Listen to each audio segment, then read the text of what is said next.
ఒక వ్యక్తి ఏం చేశాడంటే ట్రావెల్ చేస్తూ ఉన్నాడు. అతను పవర్ బ్యాంక్ అంటే ఏదైతే చార్జర్ ఉంటుందో అది మర్చిపోవడం జరిగింది. పక్కన ఒక వ్యక్తి ఏదైతే యూఎస్బి కేబుల్తోని పవర్ బ్యాంక్ యూజ్ చేస్తూ ఉన్నాడు. చేయగానే బ్రదర్ ఒకసారి ఇస్తారా అండి, నాది కొంచెం ఛార్జింగ్ అయిపోయింది అని చెప్పేసి అనగానే అతను ఏం చేశాడు, సరే అని చెప్పేసి ఒక్క నిమిషం అండి ఇది పని చేయదు అని చెప్పేసి వేరే కేబుల్ పెట్టేసి దాన్ని ఇవ్వడం జరిగింది.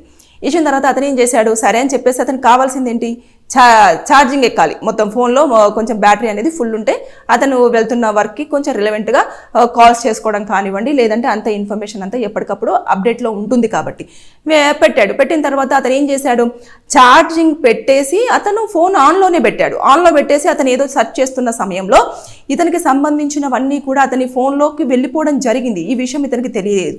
ఎప్పుడైతే అతను దిగిపోయి వెళ్ళిపోయిన తర్వాత వెంటనే నెక్స్ట్ స్టాప్లోనే ఆ అబ్బాయి దిగిపోయాడు.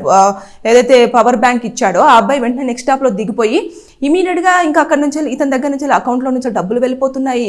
తర్వాత నెక్స్ట్ అంతా ఇక చూసేసిన తర్వాత అతను షాక్ అయ్యాడు. అమ్మ బాబోయ్ ఇదేంటిది, నాకు సంబంధించిన డేటా అంతా కూడా వెళ్ళిపోతుంది, నా డబ్బులన్నీ కట్ అయిపోతున్నాయి అని చెప్పేసి చాలా షాక్ అయిపోయి ఇమీడియట్గా అతను ఫోన్ చేశాడు. దేనికి, డయల్ 100కి ఫోన్ చేశాడు. సార్ నేను ఈ ప్రాంతంలో ఉన్నాను, నేను ట్రావెలింగ్లో ఉన్నాను, నాకు సంబంధించిన డబ్బులన్నీ కూడా వెళ్ళిపోవడం జరుగుతుంది అంటే వారు సైబర్ క్రైమ్ ఆఫీసర్స్కి మీరు ఇన్ఫార్మ్ చేయండి అని చెప్పేసి వారు టోల్ ఫ్రీ నెంబర్ ఇచ్చారు.